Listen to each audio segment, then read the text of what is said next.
Assalamualaikum warahmatullahi wabarakatuh. Perkenalkan, saya Devika Puspa Andriani, SPD, Kepala Sekolah TK Salwa Abida Anwar, Kecamatan Tanjung Merawa, Kabupaten Deli Serdang. Komunitas belajar dalam satuan pendidikan menjadi wadah bagi para pendidik dan tenaga kependidikan untuk saling belajar, berkolaborasi, berdiskusi, dan berbagi praktik baik secara rutin dan berkelanjutan. 3 ide besar komunitas belajar dalam sekolah yaitu: 1. Fokus pada pembelajaran murid. 2. Membangun budaya kolaborasi antara guru di sekolah. Dan yang ketiga, fokus pada peningkatan hasil belajar peserta didik.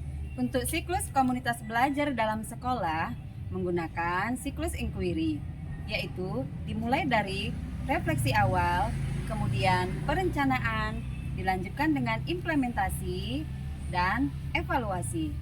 Lalu kembali kepada refleksi awal.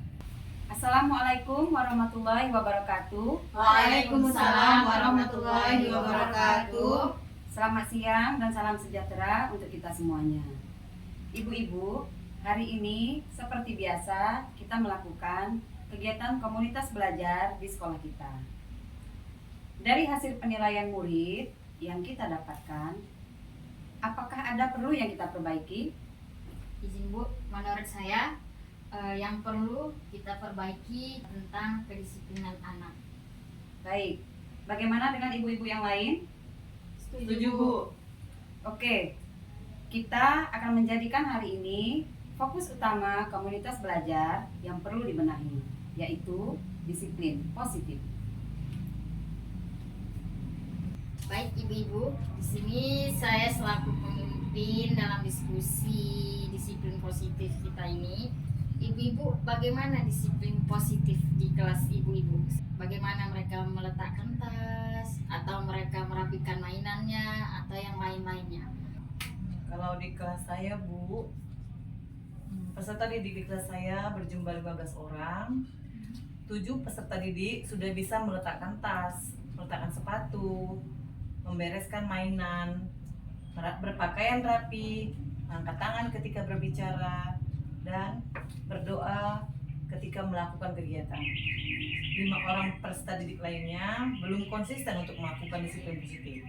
Seperti hari ini bisa berdisiplin, tiba-tiba besok sudah kurang disiplin positifnya.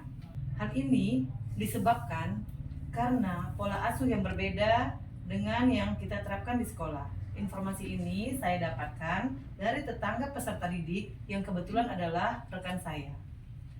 Padahal di sekolah kita sudah melakukan parenting dengan mengangkat topik disiplin positif. Itu aja Ibu. Bagaimana disiplin positif di kelas Ibu? Nah, saya juga mengalami hal yang sama seperti Ibu Niti. Dari 10 peserta didik di kelas saya, ada 6 peserta didik yang masih belum konsisten dalam melakukan disiplin positif, seperti peletakan tas, merapikan mainan, meletakkan sepatu di tempatnya, serta mengangkat tangan sebelum berbicara.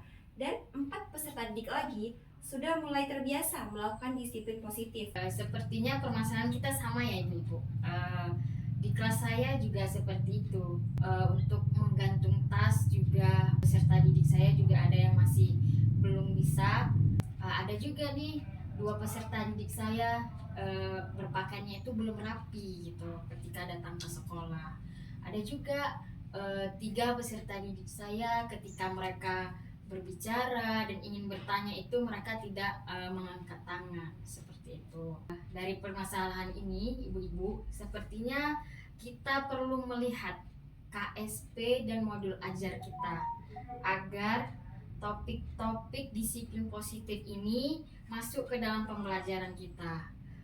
Mungkin ibu-ibu kita selama ini masih kurang maksimal.